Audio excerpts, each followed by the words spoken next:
नमस्कार. प्रसूती झाल्यानंतर किंवा डिलिव्हरी झाल्यानंतर नवीन झालेल्या आईला आपल्या आहाराकडे प्राधान्य देणं म्हणजे स्वतःच्या शरीराकडे लक्ष देण्याची फार गरज असते. अशा काळामध्ये सुपाचे आहार, पौष्टिक आहार घेणं गरजेचं असतं. स्वतःला हायड्रेट ठेवणं आणि सोबतच पुरेशी विश्रांती घेणं गरजेचं असतं. तर ह्या काळामध्ये आपला जो आहार तो कशा पद्धतीचा असावा, तर ह्याच्यासाठी काही मुख्य गोष्टींकडे लक्ष द्यायला पाहिजे. तो आहार घेताना जी नवीन झालेली आई आहे तिचं वय काय आहे, त्याच्यानंतर तुमचं जे प्रेग्नन्सीच्या काळामध्ये वजन वाढलेलं आहे त्याच्यावर सुद्धा हा तुमचा आहार अवलंबून असतो. ह्या काळामध्ये आपण वजन कमी करण्याचा तर विचार करू शकत नाही, पण सोबत असा आहार नक्कीच घेऊ शकतो की जेणेकरून बाळाचंही पोषण होईल आणि आपलं सुद्धा वजन वाढणार नाही.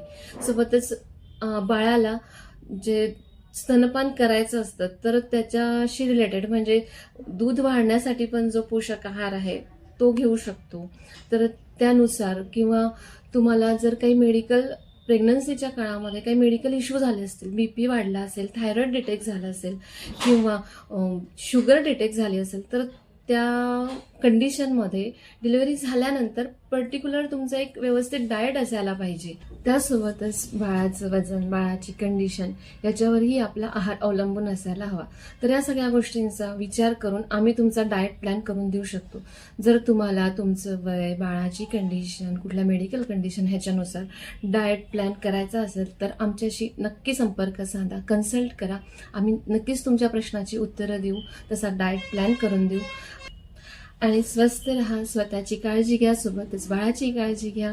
थँक्यू.